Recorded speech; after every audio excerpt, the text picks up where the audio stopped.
What's going on, everyone? Tommy P here, and I am back with another video on my picks for the day. 3 bets for the NBA playoffs that I will be making personally today. Now, I want to preface this video by saying I am not a gambling expert. I'm just a guy who likes to have a little responsible fun from time to time.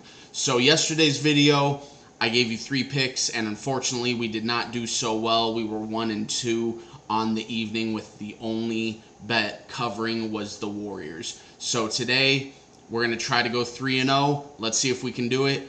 Do with this information what you will, but these are 3 bets that I will personally be making for today. So today's game, the Hawks versus the Heat.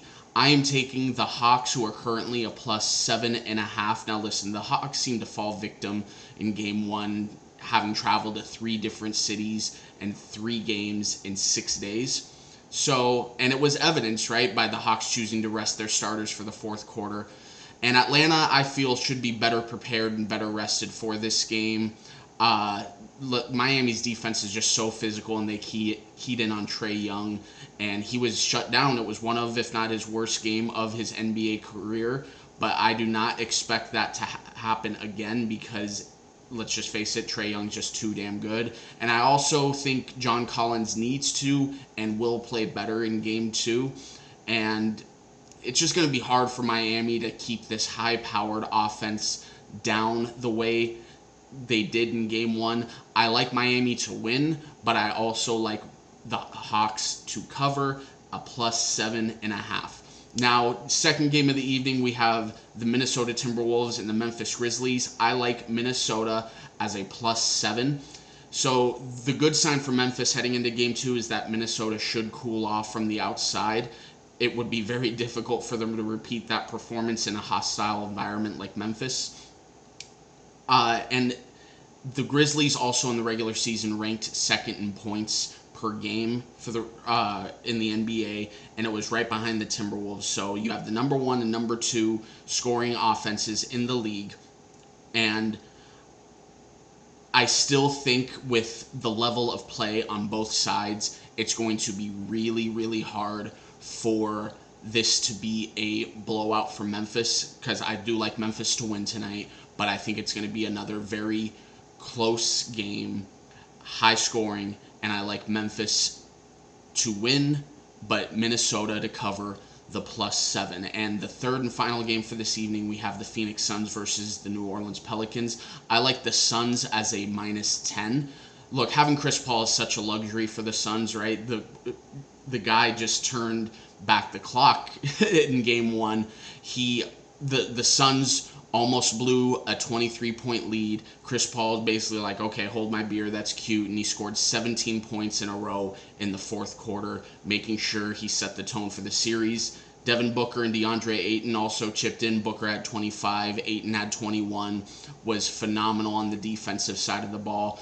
The one thing that was a little out of sorts for the Suns, which is what I predicted in one of my previous videos when I gave a brief overview of the series, and that's the Jonas Valanciunas and DeAndre Ayton mismatch, which it always seems Ayton struggles when it comes to rebounding against Valanciunas. Valanciunas had, I believe it was 25 rebounds, and it was almost a split, half offensive, half defensive. I don't expect that to continue. I do think that that the Pelicans are going to continue to have the advantage when it comes to rebounding, but I do not think as the series progresses it's going to be that much out of sorts. And listen, for the Suns, it was the 5th time they played the Pelicans this year, and they're now 4-1 against them, and all 4 wins have come by double digits. And now Phoenix has beaten 11 of its last 15 Western Conference opponents, and they're also 17-3 straight up against the Southwest Division teams. And look, the Suns have just had the Pelicans number all year long, and I do not expect that to continue. Wow, I don't expect that to continue. I expect that to continue, and I do not expect the struggles that they had with rebounding to continue in this game. So I like Phoenix to cover the -10. So in that 3-game parlay, that would bring the odds to a plus 596, which a $10 bet would basically win you $60. And I do all my betting on the FanDuel app. So these odds are accurate as of right now, at the time of this video. So on FanDuel, a $10 bet would win you approximately $60.